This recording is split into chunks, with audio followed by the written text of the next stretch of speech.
Isto é algo que nós temos falado desde sempre, porém agora eles descobriram isso com uma pesquisa de $1 bilhão. E eu tenho visto centenas e milhares de pessoas que só se tornaram bem e saudáveis. Se algo aparece no meu prato, se eu simplesmente sentir isso, eu sei o que comer e o que não comer. Você come algo hoje e vê. Simplesmente aprenda a observar o quão ágil e o quão ativo o seu corpo se sente após comer este alimento.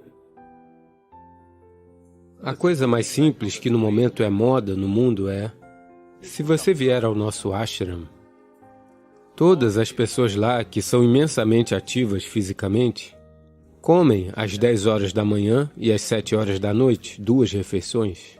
Quantos médicos têm me dito que elas morrerão de desnutrição, que acontecerá isso, que acontecerá aquilo, você deve fazer isso, você deve fazer aquilo. Eu como apenas uma refeição por dia na maioria dos dias. Eu como uma boa refeição e isso é tudo. E os médicos me dizem: não, Sadhguru, a maneira como você está viajando, vai acontecer isso, vai acontecer aquilo. Você precisa comer pelo menos uma vez a cada 4 horas, alguma coisa você precisa comer. Eu digo: me deixe em paz, eu estou indo bem. Mas agora, uma grande universidade nos Estados Unidos veio com isto que chamam de jejum intermitente.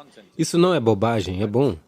Porém, eles redescobriram algo que nós já sabemos desde sempre. Agora, todos estão dizendo que deve haver um intervalo de 16 horas.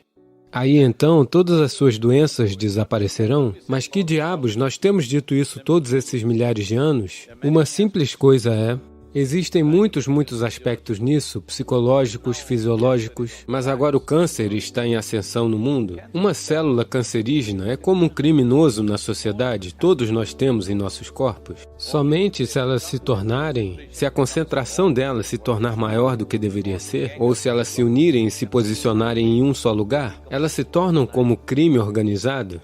Existem batedores de carteira em Kochi, eu tenho certeza. Olá? Existem criminosos de pequeno porte operando individualmente, operando em dupla ou trio. Não levamos isso muito a sério, deixamos para lá porque isso acontece. Mas suponha que centenas deles se organizem em um crime organizado. Agora iremos combater. Porque sabemos que agora isso se torna uma ameaça para a sociedade. Da mesma forma, células cancerígenas também são assim. Criminosos, elas estão se movendo por aí, causando alguns danos. O único problema delas é que, neste momento, elas estão, de modo geral, comendo cerca de 8 a 12 vezes mais do que as outras células estão comendo. Portanto, se você simplesmente der um intervalo suficiente entre uma refeição e outra, a maioria delas morrerá porque não conseguirão sobreviver. Isto é algo que nós temos falado desde sempre, porém agora eles descobriram isso com uma pesquisa de $1 bilhão. E eu tenho visto centenas e milhares de pessoas que só se tornaram bem e saudáveis simplesmente porque não estão sempre abastecendo quando o tanque está transbordando. No Yoga Center, o tempo todo as pessoas estão fisicamente ativas. Então todo mundo está faminto por volta de 3h30, 4 horas da tarde. Eles estão extremamente famintos. Mas nós aprendemos a viver com isso. Porque estômago vazio e fome são duas coisas distintas. A fome significa que seus níveis de energia começam a cair. Porém, estômago vazio é algo bom.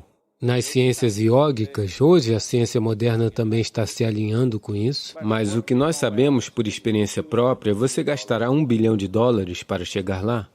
Porque a pesquisa é tudo sobre quantos milhões de dólares, é assim que é.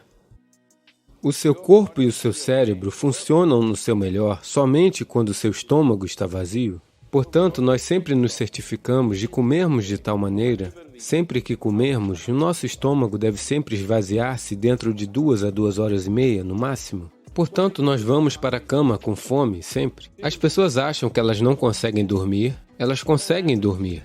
Em média, durante 25 anos, em média, eu só dormia cerca de 2h30 a 3 horas. Hoje em dia, eu estou ficando um pouco preguiçoso e dormindo algo entre 3h30 a 4h30. Apesar do volume de viagens que eu tenho. Quando eu falo em volumes de viagens, se eu disser meu volume de viagem nos próximos dias, você cairá da cadeira? Sim, devo dizer a você? Não, não é necessário. Porque nos próximos 10 dias eu vou estar em 5 países diferentes, fazendo não sei quantos eventos, todos os tipos de eventos. Portanto, você é capaz de manter isto de pé simplesmente porque você não come demais. Isso é muito, muito importante.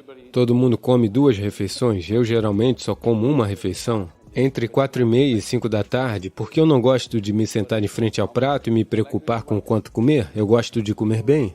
Então, entre as 4h30 e 5 da tarde, se eu comer uma refeição, a próxima será somente no dia seguinte. Isto é suficiente? Eu pareço bem? Olá? Porque para qualquer correção e purificação que precisa acontecer no corpo, seu estômago necessita estar vazio, isto é muito, muito importante. Caso contrário, a purificação ao nível celular não acontecerá. Você acumula coisas e depois tem todos os tipos de problemas. Quando você não toca na comida, você não sabe o que é. Se a comida não é boa o bastante para ser tocada, então eu não sei como ela seria boa o bastante para ser comida. Então, nós não deveríamos ter escutado nossas mães e deveríamos comer com os dedos, porque tocar no nosso alimento nos ajuda a manter contato com ele. Você pode... A higiene de suas mãos está inteiramente em suas mãos. A higiene do garfo não está inteiramente em suas mãos. Isto é verdade. E ninguém mais, além de você, usou estas mãos. Portanto, existe uma garantia sobre o quão limpa ou não elas estão neste momento? O garfo, você não sabe quem o usou, como eles o usaram, para o que eles o usaram, e tudo o que eles precisam fazer é limpar com um guardanapo e entregá-lo a você, e ele parecerá super limpo. Acima de tudo, você não sente a comida.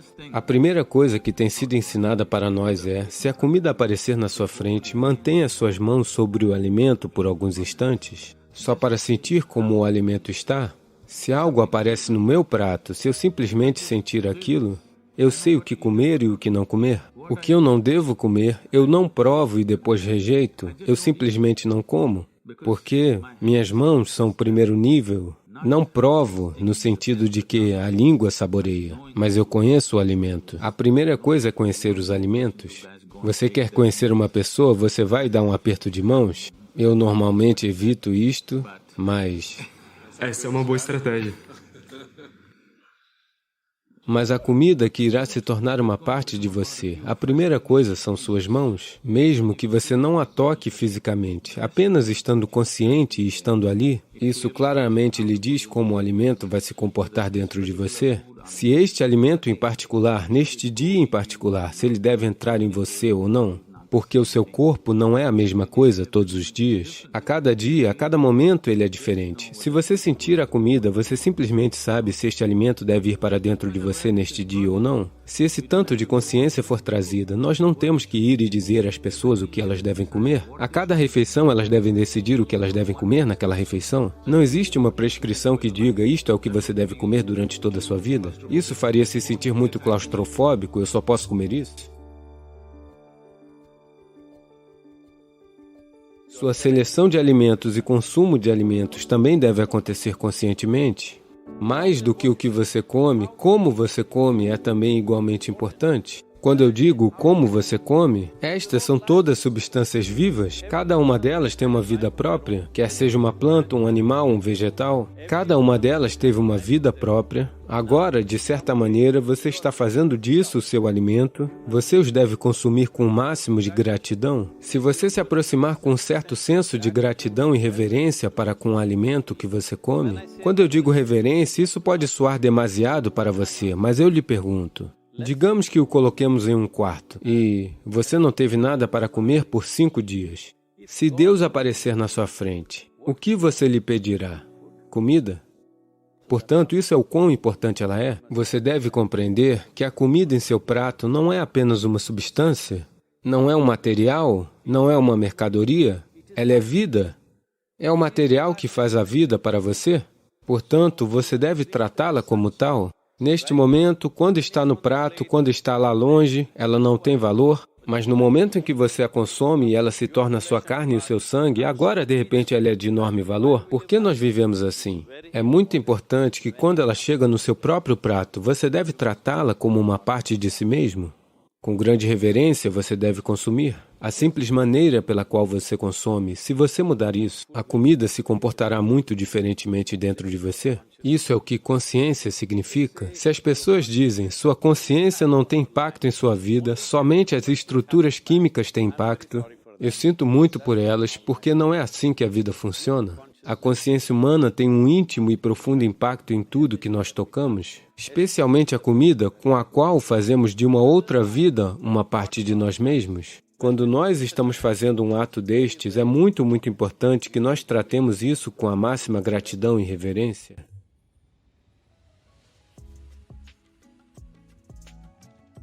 Quero lhe dizer que não existe tal coisa como bom hábito e mau hábito. Hábito significa que você está funcionando inconscientemente. Se você está funcionando inconscientemente, isso é uma coisa ruim, porque a coisa toda sobre ser humano é que nós somos capazes de fazer coisas conscientemente. Essa é a beleza de ser um humano, que nós podemos fazer todas as coisas conscientemente. O que um animal faz inconscientemente, nós podemos fazer a mesma coisa conscientemente. Podemos comer inconscientemente ou podemos comer conscientemente. Podemos respirar inconscientemente ou podemos respirar conscientemente. Cada coisa que podemos fazer conscientemente. No momento em que fazemos algo conscientemente, de repente aquele ser humano parece muito refinado e maravilhoso. Somente porque alguém caminha e fala conscientemente, ele não se torna um ser humano belo? Sim ou não? Isso é tudo. Então, por que estamos tentando desenvolver hábitos como se isso fosse uma coisa boa? Hábitos significam realidades fixas, onde você não tem que pensar. Você se levanta pela manhã e aquilo vai acontecer com você. Não tente automatizar sua vida. Isso não é eficiência, essa é a eficiência da máquina. Este aqui, supostamente, deve funcionar de forma inteligente e consciente. Ninguém está esperando que funcione como uma máquina. Portanto, sobre alimentos e tal, os alimentos devem ser adequados para o corpo para o qual comemos. Ele é para o corpo. Este é o material de construção para este corpo, a comida que você está comendo. Qual é o alimento apropriado? Infelizmente, está tudo bagunçado neste momento. Tradicionalmente, nós comíamos muito sensatamente neste país, mas estes milhares de anos de invasões trouxeram outros tipos de culturas alimentares e hoje a dieta nacional é pizza ou pasta. Qual é? Qual delas? Eu não sei, ambas estão competindo. Portanto, nós estamos perdendo nosso bom senso sobre a comida. Definitivamente é hora de buscar qual é a coisa mais adequada. Se eu falar sobre essa comida, é um processo muito longo, mas você deve fazer experiência com o alimento. Não somente através da língua, mas através do corpo. Você come algo hoje e vê, apenas aprenda a observar o quão ágil e o quão ativo o seu corpo se sente após comer este alimento. Se ele se sente como se quisesse ir para o túmulo, este não é um bom alimento. Se ele se sente como se quisesse estar ativo após comer aquilo, exceto café, porque é um estimulante. Se você come um alimento e seu corpo se sente muito ágil e vivo, isso significa que é um bom alimento, o corpo está gostando dele. Se você come algo e ele se sente entorpecido, isso significa que ele não está gostando. Ele está tendo dificuldades com ele, esta é a razão pela qual ele se sente entorpecido. Portanto, apenas com base nisso. Existe um tanto, quero dizer, esta é uma maneira muito simplista de colocar as coisas. Os diferentes estágios da vida, eles estavam sincronizados com os ciclos solares que duram aproximadamente 12 anos e 3 meses. A cada ciclo solar, o ciclo da sua vida deveria mudar. Se você simplesmente levar esta consciência a seus filhos, eles lidarão com isso com muito mais sabedoria.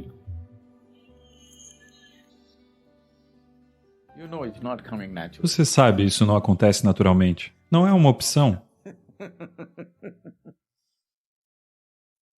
Até apenas uma geração atrás, muito foi ensinado a você sobre casamento, sobre crianças, tudo. Agora, o nosso sistema educacional está aqui apenas para servir à indústria e aos negócios, não para servir aos seres humanos. A nossa educação não é sobre produzir grandes seres humanos, é somente sobre produzir gerentes, supervisores, médicos, engenheiros. Você é apenas uma peça na máquina econômica, em funcionamento.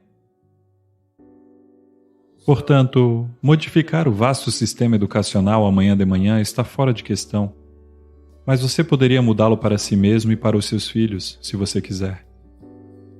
Existia algo chamado de Varnashram Dharma, que são os diferentes estágios da vida para os quais um ser humano deveria estar preparado. Dos 0 aos 12 anos, era considerado Balavasta. Nesse período, a criança não deveria fazer nada. Ela deveria apenas comer, brincar e dormir. Nada de ABC, nem 1, 2, 3, nada. Porque, antes do cérebro se desenvolver até um certo tamanho, alimentá-lo com informações ou qualquer tipo de propósito, colocar qualquer tipo de propósito no seu domínio, destruirá a possibilidade dele crescer até o seu tamanho máximo. Na Índia, em qualquer lugar, talvez os produtores de manga tenham um certo processo. Você verá que se você plantar mudas de manga, lá pelo 2º ano, na verdade, as mangueiras ou os pés de manga começarão a florir. Você já notou isso? No 2º ou 3º ano, definitivamente cheio de flores. Assim, um produtor de manga consciente irá arrancar cada flor entre os meses de janeiro e fevereiro, para que elas nunca se tornem frutos. Mas se você for uma pessoa do tipo planilha de balanço trimestral, você contará as flores e dirá, ok, aqui eu tenho 150 mangas por 10 rúpias, 15 mil por planta, eu tenho 10 mil plantas. Você deixará que elas frutifiquem. De qualquer forma, elas não frutificarão muito bem, mas pode ser que deem frutos. Mas se você fizer isso, essa árvore nunca crescerá até o tamanho máximo. Ela nunca chegará ao seu potencial máximo. Portanto, até mesmo com as plantas nós sabemos disso. Por que é que nós não sabemos disso em relação às crianças? Nós sabemos, mas nós queremos que os nossos filhos sejam um pouco melhores do que os filhos do vizinho, que é uma grave doença que nós temos. Sim. O nosso problema é que os filhos do nosso vizinho já estão dizendo, com 3 anos de idade, eles dizem, eu quero ser médico.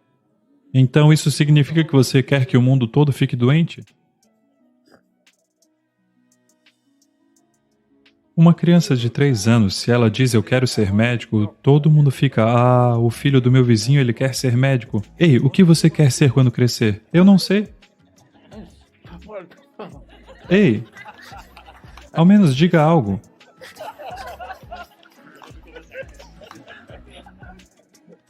Essa não é uma doença do sistema educacional.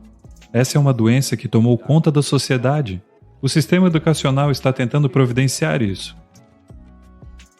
Uma vez aconteceu, eu estava conduzindo um programa em Chennai e algo veio à tona e nós pedimos às pessoas para compartilharem o que aconteceu naquele dia. Esse homem, com uma cara realmente séria, triste, falou, minha filha, ela não está fazendo seus deveres de casa, eu estou realmente preocupado com o futuro dela. O que acontecerá com ela? Você sabe o que? Ele disse tantas coisas. Eu pensei, talvez a filha universitária dele esteja passando por algum problema, sabe? Então eu perguntei quantos anos tem a menina? Ele disse 4,5. Eu disse, seu idiota.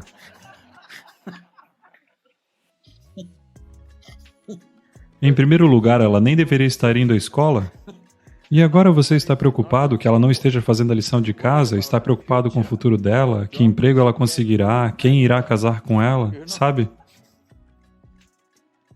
Então, nós precisamos mudar essa tendência na sociedade. Pelo menos na sua vida. Que os seus filhos não sejam produtos. Quando eles irão produzir alguma coisa? Não. Em primeiro lugar, você precisa entender que os seus filhos apenas vêm através de você, eles não vêm de você. Eles não são seus. Eles passam através de você, você deve ser, você sabe? Apreciar o privilégio de que eles vieram através de você, isso é tudo. Não acredite que eles vieram de você. Não existe nenhuma apropriação sobre eles. O seu trabalho é protegê-los, nutri-los, até que eles cheguem a um certo ponto em que eles saibam como fazer isso por si mesmos. Isso é tudo. O seu trabalho não é ver o quanto você pode extrair deles, se eles continuarão com seu negócio no futuro, se eles farão coisas que você é incapaz de fazer. Não, não é disso que se trata. Então este Varnashmara Dharma era assim: aos 12 anos, o seu Balavasta termina. Agora começa o seu Brahmacharya, dos 12 aos 24 anos. 12 anos de disciplina e aprendizagem. Portanto, antes de ser empoderado com educação, você era sempre iniciado no Brahmacharya. O que Brahmacharya significa é Brahman significa a realidade suprema. Charya significa o caminho. Você está no caminho do Supremo. Isso significa que você não está num caminho de divisões. Isso significa que você não está no caminho de você contra mim. Você está num caminho de inclusão absoluta. Sem incluir tudo como sendo você mesmo, você não deveria ser empoderado com a educação. Você deve permanecer analfabeto. Isso seria o melhor. Porque a educação era vista como um empoderamento.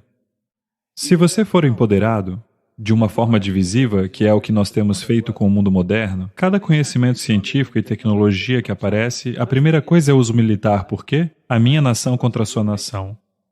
O meu pai é melhor do que o seu. O meu Deus é melhor do que o seu Deus. O meu pai é melhor do que o seu pai. Porque, uma vez que essa divisão existe e você se torna empoderado, tudo o que acontecerá é que a monstruosidade ganhará poder. Portanto, antes da educação, a primeira coisa é Brahmacharya. Então, por 12 anos e 3 meses, eles eram sincronizados com os ciclos solares, que são de aproximadamente 12 anos e 3 meses. Assim, a cada ciclo solar, o ciclo da sua vida deveria mudar. Os primeiros 12 anos e 3 meses é Balavasta. Uma vez passado por isso, o segundo é para aprendizagem e disciplina. Uma vez passado por isso, aos 24 anos de idade, você decide se quer seguir a vida familiar ou se quer seguir no caminho espiritual. Por escolha, não por compulsões sociais. Cada indivíduo de acordo com as suas próprias características. Agora, se você foi feito de tal maneira que os opostos estão lhe atraindo, você, de maneira organizada, cuida disso. Você se casa e filhos, isso, aquilo acontecerão. Nos próximos 24 anos, você estará em Grihastha-ashrama. Caso contrário, se aos 24 você decidiu se tornar um sannyasi, isso estaria resolvido. Houve uma época em que cerca de 30% da população indiana escolhia ser sannyasi, 70% escolhia ser grihastas, o que era um bom controle populacional por si só. Então, aos 48 anos, você desfaz o Grihastha-ashrama. Isso não existe mais, não é? Você pode desfazê-lo? Se você o desfizer, seria um divórcio, e instantaneamente você se prenderia a outra pessoa. Outra mudança de casa, sem abdicar daquela estrutura. Assim, aos 48 anos você começa sannyas por 12 anos. Portanto, desfazer a estrutura familiar, porque se você se casou aos 24 anos, aos 48 anos, os seus filhos já estarão com mais de 20 anos. Eles talvez não digam isso com todas as letras, mas eles querem que você saia de casa. Ou eles querem sair ou você tem de sair. Hoje em dia você está escolhendo que eles devem sair, no estilo americano. Mas na Índia, os pais optavam por sair. Depois que os filhos passavam dos 20, 21 anos de idade, os pais saíam de casa. É uma coisa sensata de se fazer. Então, marido e mulher, que viveram juntos por 24 anos, eles se separavam conscientemente, não porque eles tiveram uma briga. Conscientemente se separavam e existiam instituições onde eles poderiam prosseguir com seus processos espirituais pelos próximos 12 anos. Na idade dos 60 anos, agora passados 12 anos de sadhana espiritual, depois de terem visto a experiência da vida, agora eles novamente se uniam. Da primeira vez eles se casaram por causa dos seus anseios físicos e emocionais. Desta vez, eles se casarão mais uma vez por um motivo completamente diferente. Aos 60 anos, haverá um casamento.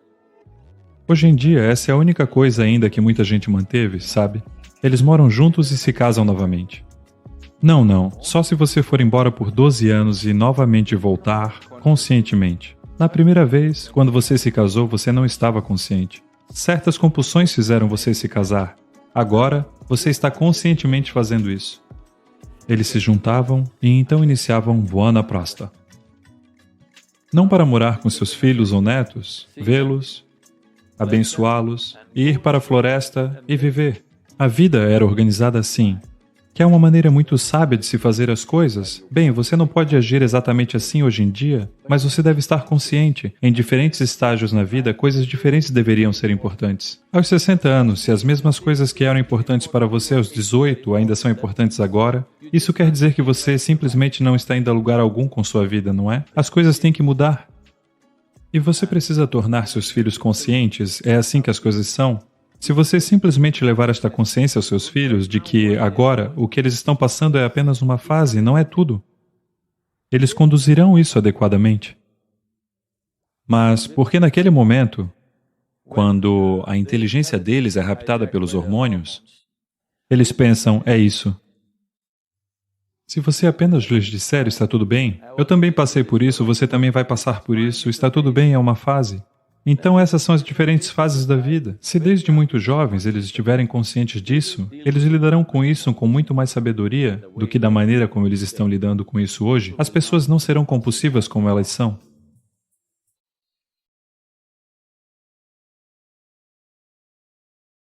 Obrigado por dedicar seu tempo a nós. Juntos, podemos criar um impacto positivo compartilhando nossos insights e experiências com o mundo.